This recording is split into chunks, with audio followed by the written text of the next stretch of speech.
I have been playing nothing but Ghost of Tsushima since this time last week, and Tamura, honestly, the first thing that made me think of asking you to be here is that I have been admiring your photography, shall we say?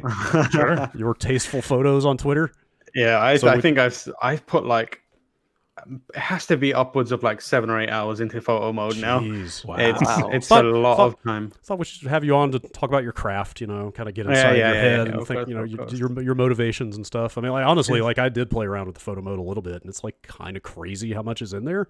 It's time really of day and weather and like particle density stuff and like it's like tracking shots. The tracking shot stuff is really cool. And one of the things that I've been like messing with is like when you move the time of day thing slider, it kind of there's always moments where it's making transitions from like night to day where the game is clearly like it's not a smooth transition. It's just like almost flipping a switch on the contrast, and like there's really fun things you can do with like the photo mode on that if you're quick enough and take like a really overexposed image and then kind of like work with that a bit as well. The other thing is really cool is like you can actually like interact with the sliders when you've removed the UI with triangle. It's a small thing, so like you can do almost like time lapse stuff if you want to, and like record videos and stuff like that. So like there's a lot of tips and tricks. There's a lot of interesting intricacies to using that photo mode, but like the options they present are amazing, and like the filters and contrast. Totally. There's so many cool like stylistic things in there, like the just leaving the like the wind and the stuff that blows in it active even while time is frozen, so you can take like animated gifs of stuff. Like it's super stylized. It's very much a photo mode created for the Instagram generation, where like every like detail, like you know how traditional photographers, they're all about subtlety and nuance and that kind of stuff, and very like slight intricate lighting composition, whereas the modern era of photographers for Instagrams are just like crank the filters all the way to 100. So like in this game it's just like you can make 100% particles come down, so you've got red leaves, and then blow the wind and make all the kind of like clouds appear at the same time. It's like just the extreme end of photography, but it also like it looks really nice. And it's really cool. I wish they'd introduce more poses though, so like you can't have like Jin will just stand there. And like the thing that I'm like messing with now is trying to find interesting poses using his moveset. So like getting him to do like a special ability and then trying to find a good spot in there. And there are any of them where he just like kind of winks at the camera as he's doing it. You know? you can like mess with his facial expressions. Like cutting a dude's throat with it while he's got his tongue hanging out, just like it's like the face app where you're just a big smile over it. You can set him to do that. Yeah, you can. Great. It's quite fun messing with like doing contrasting emotions, like having like I found a scene where it was just like dead bodies, and I put him in the middle with like just a great big smile on his face. The problem is like when you zoom in on his face, like it doesn't look that good. So I was just like, nah, I'm not gonna do that. It's not the samurai code, man. You're supposed to act super serious about it. It sounds like a really small thing, but the fact that you can pop into the photo mode by just hitting right on the D-pad, because it feels like every other game that has a photo mode, you have to go like 2 layers deep into the pause menu and like pull it up, and then when you want to quit out, it's like, you sure you want to quit photo mode? And this is just literally just like button in, button out. Like it's really easy to like catch something mid happening and like actually get in there and get a shot of it. Yeah, that's what makes like the posing stuff easy. Like if you hit like a heavy attack, you can literally like almost frame by frame in and out of the photo mode to find the exact right kind of pose that you want, and that makes it super easy. There's other games that have made it easy. I think it was kind of easier in Last of Us 2 than it was in Uncharted 4. But this is definitely the easiest pop in and out. The one thing I'm wary of is like when you start messing with time of day and weather. I don't know about you guys, but my PS4 is not enjoying it at all. It's like, stop, you're killing me. So I've mentioned this, like, in our face, like for the first time recently, I had a like PS4 error where it just literally said on screen, your PS4 is too hot, and it turned off. Wow, and no kidding. I had never seen that ever in my life. I didn't know that could happen. That's crazy. Yeah, it just did it, and I was like, oh, it's wild. Are you on a pro? Yeah, I'm on a pro. I was Wow. on a pro. Like, it's happened twice. Once with when I was playing Warzone, which Slight tangent. I just want to say to the game developers, I know you guys have a lot of game developers out there that listen.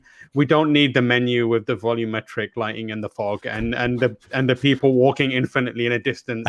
If it's gonna make our PS4s scream for agony, just give me a straight up text menu where it says connect, whatever. I'm happy with it. Or at least make it an option. I hate turning on multiplayer games and the fan just going mad.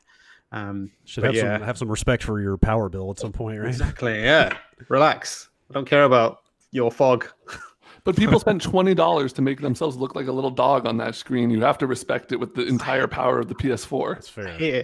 I've reached a point now where sometimes if I'm feeling nervous, I'll just go back to the home screen menu, and then I'll tell someone in our party the multiplayer menu's loaded now, or the multiplayer game's loaded now. So, and then I'll come back. Just give me a holler when it's safe. Yeah. So do you actually like Ghost of the game? Like beyond the photo mode? Like how deep in are you? I did that thing where I spent ages wandering around. So I'm like on the second act now. Oh, okay. I'm probably maybe 20 hours in or something like that. So that's like exactly where I'm about to be. I'm on what has to be the last mission of that first island, the first zone. Where it certainly seems like, oh, you're about to go do the thing that's going to make you go to the next part of the island. Yeah. There's so goddamn much to do down there that I've just been doing side quest after side quest and looking for every goddamn fox den on the island. Yeah. And the bizarre thing is every none of that stuff is super interesting. Not really. But it's there. I keep wanting every 5 feet a golden bird flies in my face and it's like, oh, there's probably going to be another upgrade over here. I should probably follow it. This game reminds me a lot of Assassin's Creed 2 more than any other Assassin's Creed game, where I feel like that game had the perfect balance of bullshit that has little to no consequence but is weirdly compelling because it ticks a box. Yes. And stuff that you actually want to do, and I feel like that's what the modern Assassin's Creed games lost, from I think Unity onwards. Syndicate was like this as well, and the modern Assassin's Creed games are also like it, where you bring up the map and it's just icons everywhere, and you don't know where to start. Two, most of the things that you're doing are completely disposable. Whereas this game, it's got it doesn't have the overwhelming amount of icons, and it kind of makes it clear what you're going to be doing and what you're going to get out of it. I feel like that's one of the smartest things that they've done, where it's this is side quest, you're going to get a minor boost to your thing, and you're going to get this item maybe. And you can kind of prioritize based on that. Yeah, that's a good point. There is absolutely nothing in that game that leaves you scratching your head about what you need to do to get a thing or what you're going to get out of it and stuff like that. Yeah, and so it lets you kind of I don't know, I'm one of those people now who thinks about the time I'm spending in a game a little more. I want it to be valuable, and I can make that judgment myself now, where I know I have sessions where I'll sit down in front of it. I'm like, oh, I'm going to do the side quests, the story-based side quests and the main quest because I want to push the story. But then other times where I've been listening to the Sandman Audible podcast production that came out recently, and it's fantastic. But it means that I can just sit down in front of Tsushima and know that all I'm going to do is find the Fox Den stuff, and that's purely because I want to focus on Sandman, and it's been really good for that. But yeah, I like the game, but I also know that it's quite nothing innovative about it. It's just a very good tick off the box, scratch and itch game with some solid combat and decent stealth. It's totally a well-made one of those, where one of those is something that was popular 6-8 years ago or something like that. Mm-hmm. The thing I'm worried about right now is because I'm trying to clear that first map. Maybe you can tell me because you're a little bit farther than this. I feel like I'm kind of maxing all the upgrades, and I haven't even left the first of 3 zones. My Tonto, the stealth knife, is maxed. All my ammo pouches are maxed. One of the 2 combat trees I finished, and I'm halfway through the other one. I've got probably half or more of the stealth. I feel like I'm gonna get to Act 2 of 3 and have nothing left to upgrade, and at that point the game is just gonna break. I don't know if is that a concern? I started doing that as well, and I did ease off it because I wanted to get into the second act and focus on the story. So where I am now, I've got a few. I don't know. I don't think it makes it you overpowered. I think the thing that kind of prevents that from happening is how fragile you are still as a character. Your health, in a combat scenario, it doesn't really matter if you've got all the upgrades. You still, if you don't play your cards right and do the right thing in the right moment, parry, whether that's kind of take out crowd management and take out the archers and pull back, you still will die regardless of whether you've got all the upgrades or not. So I feel like that keeps it going. But you do start, I feel like having more of the tools available to you made the combat and gameplay click in a much better way for me. So the first kind of act of it pretty much forces you into playing primarily samurai style for a lot of the early moments. And that's where I was kind of struggling with it. I thought the combat was good, but not amazing. And I love Sekiro, and it's like my game of the year. And I wanted a little more of that feeling of like, yes, I nailed the counter. Now I'm going to absolutely like destroy this enemy. But it doesn't kind of have that. It has more of that Assassin's Creed back and forth style thing. But I love stealth games. So once I got further into it and early chapter 2 stuff or act 2 stuff, I've been focused more on stealth. And it feels like now that I have those abilities, it feels easier to kind of move between the 3 styles of gameplay that I have. The 3 pillars for me are the samurai stuff, the stealth stuff, and the archery. And right now, the way I approach it is like, I'll come to an encampment. I've got my stealth ready. I'll like go around the periphery of the encampment and take out anyone that I feel like is straggling and easily to go, and easily to pick off. And then I'll hop on a roof with my archery and start picking people off to kind of create a bit of chaos. And then I'll just drop in and do the announcement on my kind of like challenge. And I feel like you can. Act 2 is where those systems start to coalesce, and I don't think they would coalesce that well if you didn't have the appropriate abilities at hand to kind of move between it and make the most of those moments. You could probably do a bit of it, but I like being able to, in the middle of a samurai fight, throw down a smoke bomb and suddenly do loads of like different. So I think you are putting yourself in a better position to enjoy the game by unlocking all that stuff early. But I do think that as time goes on, because you've already got a lot of that stuff, there's probably going to be some staleness starting to set in. But my plan is to just mainline the story the moment I start feeling that. Yeah, that was that was my concern getting up there. It was just like, it feels like they front loaded this thing with so much content, you could just kind of max everything before you even move on. Right.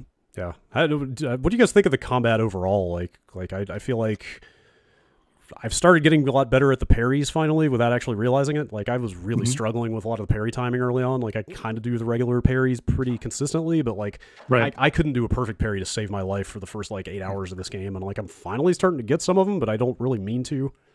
So there's a charm that I picked up that allows you to do, like, it opens up that parry window. Oh, wow. It allows you to do perfect parries a lot easier. Okay, I gotta get that. And yeah, it's available right from the start. It's on the first island. Yeah, anyway, you can look it up. But that definitely made combat a lot more fun. And I played a little more defensively because of it. Like Cam said, samurai style. Just kind of defensively waiting for an opportunity to parry or whatever. And then following it up with sneaky shit, throwing bombs and kunai and whatever. But once those tools opened up, just like Dan said, the combat got a little more flavorful, which I was very thankful for. Yeah, because it was rough at first.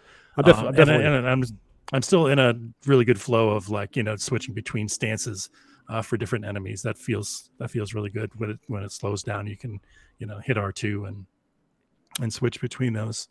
It's pretty cool. I'm definitely starting to feel a little bit more of the variety emerge, but it really feels like it's just turning into like a full-on power fantasy with all of the options that you've got. Like I maxed the black powder bomb last night, and it's at the point where like it's just killing regular guys now. Like I just chuck it into a group of like 6 guys, and 4 of them don't make it out. Like you just turn into like this like whirling dervish of death at some point in that game. I will say like there's a level of like that you can play that game at that is like not beyond me, but I haven't really started to really get into, and it's only doable when you have a lot of the stuff unlocked and upgraded. So one of the guys on our team, Max Blumenthal, his name is, he's very good at the game. His background is he's an FGC guy, and he also like is very, very, very well known in the Breath of the Wild combat community. So he like pioneered some of the combat tech in the Breath of the Wild community. And so like we put him on Tsushima, and he did a high level like combat video, Watch and that, yeah. some of the stuff is ridiculous, like running, charging, and like using the elbow charge to knock them into the air, and then like hitting them with a sticky bomb, and then using the explosion knockback to slow down time, and use a smoke bomb, and it's like linking all these moves together in a way that doesn't seem like it was supposed to be done that way, but it looks amazing. And like he uses the abilities in like freeform way, in a way more interesting and dynamic way. So like there is some depth to that combat system that are available to you if you really want to dig in and figure out timing and that kind of stuff. Totally. Yeah, I usually feel like any game that fosters like a John Wick mode like that has probably got something there, some amount of depth for sure. Yeah, I'm still pretty into the game. I thought I would have been burned out on it by this point, like after chasing my 18th fox or whatever. But I feel like some of the side characters they introduce with like the kind of extended quest lines, like Lady Masako and the archer dude, and Ishikawa. Yeah, like some of those have some actual drama to them. Like I thought that the side quests were pretty bland early on. Yeah, I haven't followed any of those to their completion yet, but. And you'll find it more side characters as you go to the next island. So, it keeps layering. Yeah, because nice. I was just doing a bunch of like the gray icon quests early on, and those are super just like go here, kill 5 bandits, bring the food back, you're done. Like that was just like, man, is this the whole game? But like, yeah, there is some good like full on samurai drama type stuff in there. So yeah, the game's all right.